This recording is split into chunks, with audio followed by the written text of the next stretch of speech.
ان شر الدواب عند اللہ الصم البکم الذین لا یعقلون، یقیناً بدترین چوپائے، یعنی ایک تو انسان ہے، اس کا ایک مقام ہے، بلند ہے، ایک یہ حیوانات ہیں، چوپائے ہیں۔ ان چوپایوں میں بدترین چوپائے وہ ہیں، وہ انسان ہیں اللہ کے نزدیک جو بہرے اور گونگے ہیں اور جو کہ عقل سے کام نہیں لیتے۔ یہ ہے در حقیقت انسان کی حقیقت کے اعتبار سے قرآن کی تعلیم، کہ بہت سے انسان نظر آتے ہیں، انسان حقیقت میں وہ انسان نہیں ہے۔ چنانچہ فرمایا گیا ہے لہم قلوب لا یفقہون بہا ولہم اعین لا یبصرون بہا ولہم آذان لا یسمعون بہا اولئک کالانعام بل ہم اضل۔ یہ چوپایوں کے مانند ہے، حیوانوں کے مانند ہے، بلکہ ان سے گئے گزرے ہیں۔ چوپائے کو آپ ملامت نہیں کر سکتے، چوپائے کو تو جو صلاحیت اللہ نے دی تھی اس کے مطابق زندگی گزار رہا ہے، وہ انسٹنکٹس کے تحت زندگی گزار رہا ہے۔ اس کے علاوہ نہ اس کے اندر روح اللہ تعالیٰ نے اپنی پھونکی ہے، نہ اسے کوئی شرف انسانیت اور شرف خلافت عطا کیا ہے، نہ اس کے سامنے اپنے فرشتوں کو سجدہ کرنے کا حکم دیا ہے، کچھ بھی نہیں۔ وہ بیچارہ جس مقام پر پیدا کیا گیا اس مقام پر زندگی گزار رہا ہے۔ یہ انسان جن کو کہ پیدا کیا گیا خلافت عرضی کے لیے، جن کے سامنے تمام فرشتوں کو جھکا دیا گیا، بڑے سے بڑے فرشتوں، فسجد الملائکۃ کلہم اجمعون، سجدہ کیا سب فرشتوں نے، کل کے کل نے مل کر، جمع ہو کر۔ یہ تین الفاظ، الملائکہ یہ بھی جمع، تمام فرشتوں، کلہم پھر اس کی تاکید، اجمعون پھر تاکید، تاکہ یہ خیال نہ ہو کہ شاید جبرائیل نے نہ کیا ہو، وہ تو بہت بڑے فرشتے ہیں، شاید کسی اور فرشتے نہیں۔ فسجد الملائکۃ کلہم اجمعون، اس مقام پر فائز انسان جو ہے، جیسے کہ فرمایا گیا والتین والزیتون وطور سینین وہذا البلد الامین لقد خلقنا الانسان فی احسن تقویم ثم رددناہ اسفل سافلین، انسان کو ہم نے پیدا کیا تھا بہترین حساب پر، بلند ترین مقام پر، فرشتوں سے بالا مقام، لیکن پھر ہم نے اس کو گرا دیا نچلوں میں سب سے نیچے۔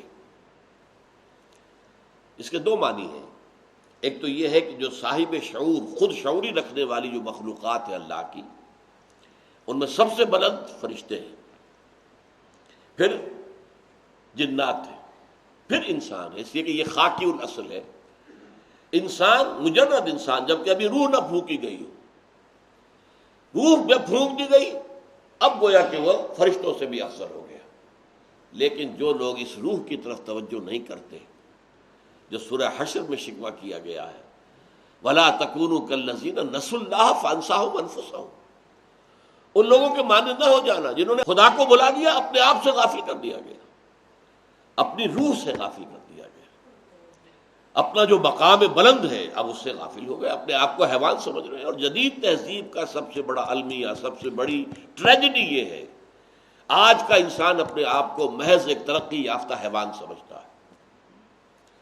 چاہے بایولوجی کے میدان میں ڈارون کا فلسفہ ابھی درجہ ثبوت کو نہیں پہنچ سکا، ابھی وہ نظریہ ہی ہے، تھیوری ہے، لیکن اس نے تمام سوشل سائنسز ان کے اندر اس طرح پرمیٹ کر دیا ہے، اس طرح اس کے اندر رچ بس گیا ہے کہ آج کا انسان اپنے آپ کو محض حیوان سمجھتا ہے۔ جتنا فرق ہے گدھے میں اور گھوڑے میں، یہ بہترین مثال ہے۔ گدھے اور گھوڑے میں کیا فرق ہے؟ گدھا ذرا کورس اینیمل ہے، بھدا سا ہے، گھوڑا ذرا ریفائنڈ اینیمل ہے، اس میں تمکنت ہے، باقی کیا فرق ہے؟ خچر تو بہت ہی قریب پہنچ جاتا ہے گھوڑے کے، لیکن گھوڑا گھوڑا ہے، گدھا گدھا ہے، بنیادی فرق کوئی نہیں ہے ان میں۔ اسی طرح گوریلا، شمپینزی، اس میں اور انسان میں کیا فرق ہے؟ وہی ہے کہ وہ ذرا کورس اینیملز ہیں، یہ ذرا ریفائنڈ ہے۔ انسان نے جب اپنے آپ کو حیوان سمجھا تو گویا کہ اللہ نے جو مقام اسے عطا کیا تھا اس سے خود مستعفی ہو گیا ہے، اب وہ خلافت عرضی سے خود مستعفی ہو گیا۔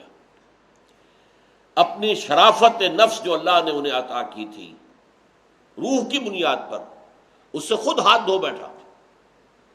تو یہ صورتحال ہے انسانوں میں سے جو لوگ روح سے اور قلب کی کیفیات سے غافل ہو جائیں. ان شر الدواب عند اللہ الصم البکم الذین لا یعقلون. وہ گونگے اور وہ بہرے جو عقل سے کام نہیں لیتے، سوچتے نہیں، غور و فکر نہیں کرتے.